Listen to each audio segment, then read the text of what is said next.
is Apollo Saturn Launch Control. We passed the 6-minute mark in our countdown for Apollo 11, the flight to land of the first men on the moon. The swing arm now coming back as our countdown continues. Firing command coming in now. We're on an automatic sequence as the master computer supervises hundreds of events occurring over these last few minutes. T-minus 15 seconds. Guidance is internal. 12, 11, 10, 9. Ignition sequence start. 6.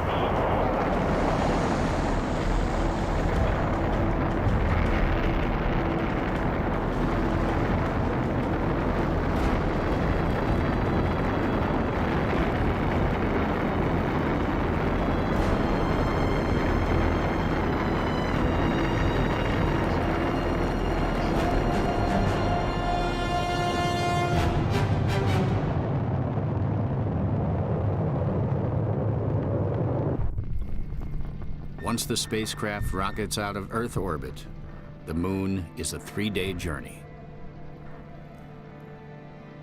The crew is the tip of the iceberg. In Apollo 11, there were 400,000 people underneath that all had to do their job or we weren't going to make it. And I think every crew realized that. It was a team effort of NASA that got us to the moon. These are probably the finest systems engineers at the world. They're all young. Average age was 26. I was the oldest guy that day. I was 36.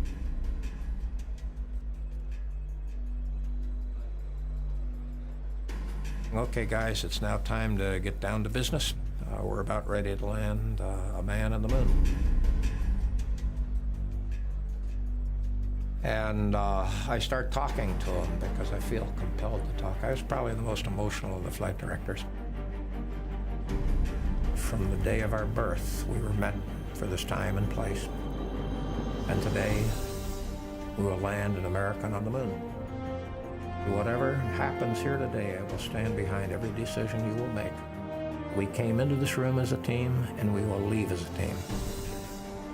And I tell my ground controller to lock the control room doors.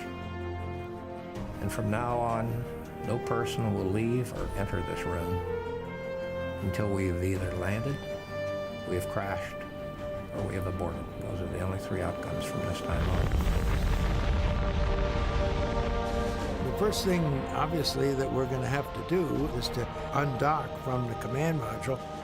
Roger, how does it look? Go ahead and see. Roger. And then we rotated around so that Mike could sort of make a quick check of our landing gear. Listen, babe, everything's going just swimmingly. Beautiful. Then the first thing we need to do is establish communication with the Earth. Houston Eagle, how do you read?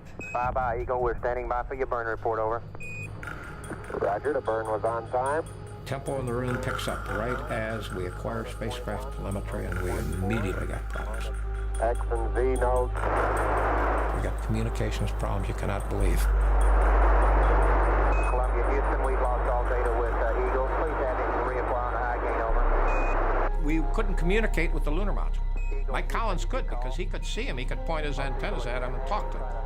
So what we would do is we would say, Mike, have the crew select a different antenna. We've lost him. Tell him to go ask Omni, over. Take Omni Bravo or Omni Delta.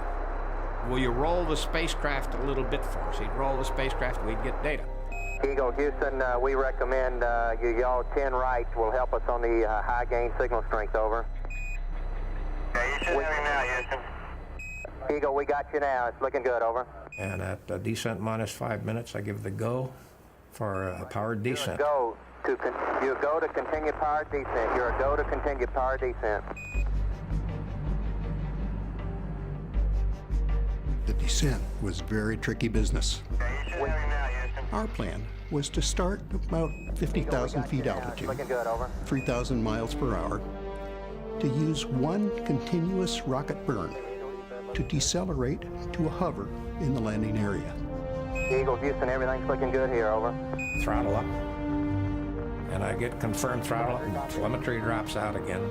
And I'm back in this ground roll. Do I have enough information to continue the descent or not? Okay, all flight controllers, go for landing. Retro, go. Vital, go. Guidance, go. Control, go. Telcom, go. GNC, go. Ecom, go. Surgeon, go. Capcom, we're go for landing. Houston, you're go for landing, over. Program alarm. And about that time, we got a computer alarm of 1202. 1202. 1202. The computer was giving us trouble. It was a big attention getter. My first thought, oh no, we've lost it. We're not going to make it. All we had was 1202, which is kind of disconcerting. You lose information, plus you've got an alarm, and you don't really know what it is. Give us a reading on the 1202 program alarm. I was reaching for my checklist to turn to this program alarm when the guidance guy, Steve Bale, said, "We're go, flight," on that alarm. Gene took his word. You know, okay, we're go. He didn't ask for explanation. We're go. Roger, we got you. We're going that alarm. Now the landing radar can begin to pick up range and velocity of the ground beneath us, and it compares that with what the computer thinks it ought to be, and there's a big difference. Hold on. Our position check downrange to us to be a little off. Roger. 1201. 1201. Well, it's extremely serious. Is the computer breaking? Is it telling us it's not functioning right? 1201. Roger, 1201 alarm. What is the alarm telling us? We're go. Same type. We're go. Same type. It was a different number, but same type. He said, same type, flight, we're go. 47 degrees. The Roger. computer was so busy, and it couldn't get all the jobs done, so it was dropping off these other little jobs down on the end and not doing them, which were jobs that weren't really that critical. Just as Mission Control decides to ignore the computer alarms, the LEM sends another strange signal. 37 degrees. We just saw this strange trajectory that we'd never seen in training. 300 feet down, 3.5. 47 forward. He went down to about 400 feet, stopped his descent, and leveled off and started flying horizontally across the moon. He didn't tell us, but out the window what they were seeing was a big boulder field.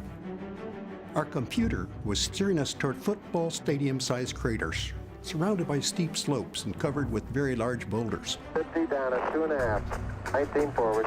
Altitude, velocity, light. Neil had the one thing we did not have. He had the out-the-window view. 15 forward. He knew whether he was over a safe place to land 200 feet. or over a boulder field. My job was to tell him how much fuel he had. And when it had zero, that was our best knowledge. We had zero. 5.5 down. 9 forward. The fuel states were falling, and we were getting close to what was going to be an abort situation. 100 feet, 3.5 down. 9 forward. When we got to about 100 feet, the low-level light came on, and Charlie Duke gave us a call of 60 seconds. Simple call, Eagle, 60 seconds. 60 seconds.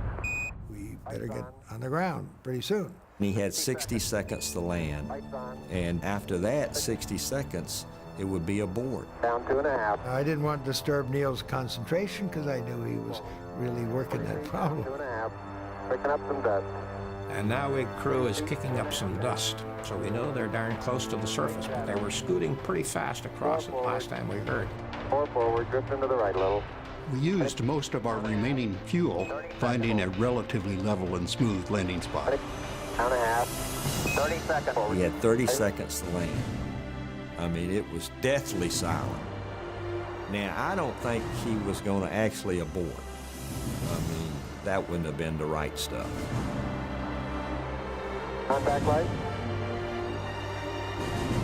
Okay, engine stop. ATA at a descent.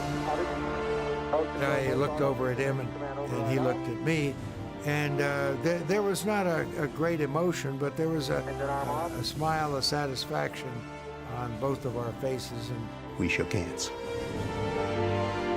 413 is in. We copy you down, Eagle. Houston,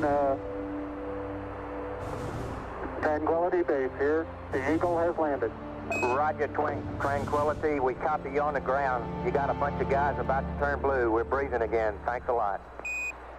That you finally can say we just landed on the moon. We hit the moon with 17 seconds of fuel remaining.